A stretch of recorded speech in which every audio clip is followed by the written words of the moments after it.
खबर उत्तर प्रदेश के गोंडा जिले से है, जहां जिलाधिकारी नेहा शर्मा लगातार मुख्यमंत्री योगी आदित्यनाथ के सपनों को साकार करती नजर आ रही हैं। जिलाधिकारी नेहा शर्मा जनपद में वह हर अंतिम पायदान पर रहने वाले व्यक्ति को न्याय मिले और उनकी सुनवाई हो, कहीं भी किसी प्रकार की जनपद में समस्या न होने पाए, इसके लिए अब जिलाधिकारी नेहा शर्मा ने नया काम किया है। नागरिक संगम का आयोजन जिलाधिकारी करके हर अंतिम पायदान पर बैठे आज लोगों तक स्वयं पहुंच रही हैं और उनकी समस्याओं को त्वरित निराकरण करने के लिए कटिबद्ध है। और आज जो कार्यक्रम जिनके लिए आयोजित है, नगरपालिका कर्नलगंज के सभी सम्मानित नागरिकगण, आप सब विदित हैं कि ये कार्यक्रम हम लोग एक श्रृंखलाबद्ध रूप से कर रहे हैं। अभी कुछ समय पहले हमारे बीच में एडीएम साहब भी आ गए हैं। एक बार तालियों से आह्वान, उनका स्वागत करें। एडीएम साहब जो हैं वो लोकल बॉडीज, जो जितने भी हमारी टाउन एरिया हैं, उन सारे टाउन एरियाज के कार्य क्रियाकलापों को नेतृत्व दे रहे हैं। टीम पे हमने आयोजित किया है नागरिक संगम। इस उपाधि से, इस संज्ञा से जो तात्पर्य है वो ये है कि हर कोई जो यहाँ पर उपस्थित होता है इस एरिया में, जहाँ इस आयोजन को हम लोग करते हैं, वहाँ अपनी समस्याओं को लेकर के जो लोग पहुँचते हैं, उनकी समस्याओं का निर्वहन हो, उनकी समस्याओं की जो निदान हो और उन समस्याओं को पूछ के निष्कर्ष तक पहुंचाकर आपको एक संतुष्टि का भाव उत्पन्न हो कि आपने जो अपनी समस्या प्रमुखता से रखी। अभी काफी सारे वार्ड मेंबर्स जो हैं, वार्ड के सभासद हैं, वो सम्मानित सभी अपने अपने क्षेत्रों की कुछ ना कुछ समस्याएं बताते हैं। और आप में से काफी लोग ऐसे होंगे जिनकी व्यक्तिगत कुछ शिकायतें होंगी, कुछ ऐसा होगा कि लाभार्थी परक योजनाओं से वंचित रह गए हैं। जैसे बहुत अधिक संख्या में आज भी आवास को लेकर लोगों ने आवेदन किया है।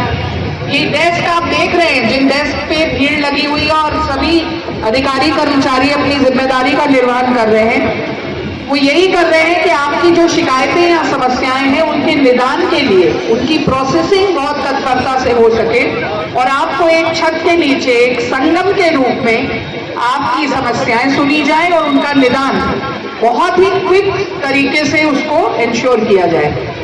तो इसी क्रम में ये एक कार्यक्रम जो है वो हम लोग निरंतर इस कार्यक्रम को कर रहे हैं सारे शहरी इलाकों में। और आज हम लोगों का ये जो पड़ाव है कर्नलगंज के इस कंपोजिट विद्यालय के प्रांगण में आयोजित हुआ है। आप लोगों को अभी डीपीएम महोदय जैसा बता रहे थे कि ये कार्यक्रम आयोजन से 2-3 चीजों की तरीके की कर्तव्य बोध भी कराने का हम लोगों का प्रण है।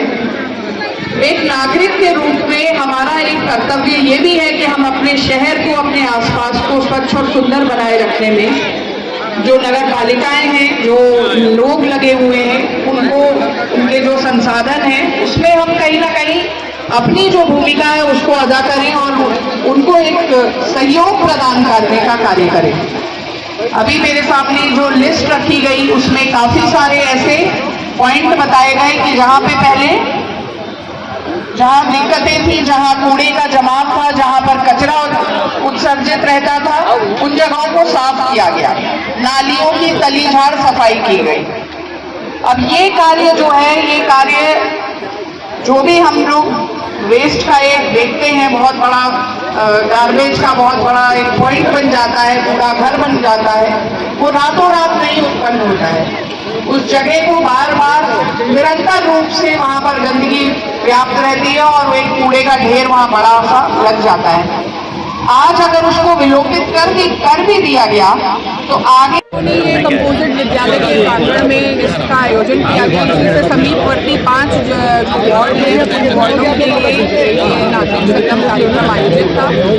कार्यक्रम में पहले ही हम लोगों ने टीम्स को बिठा रखा था, जिन्होंने एप्लीकेशंस जो आवास संबंधी, पेंशन संबंधी, जन्म मृत्यु प्रमाण पत्र संबंधी थी, उनको अलग अलग पटल पर लेकर के उनकी प्रोसेसिंग शुरू की।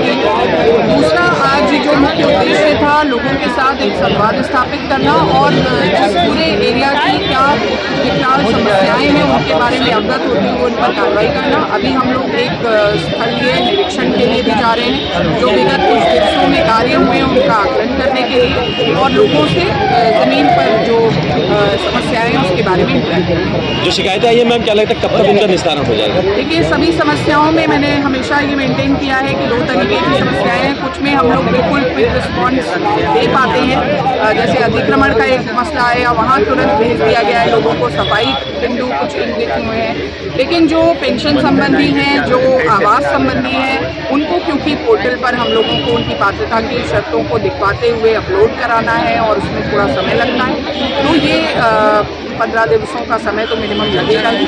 तो इस पर कार्य गतिशील है।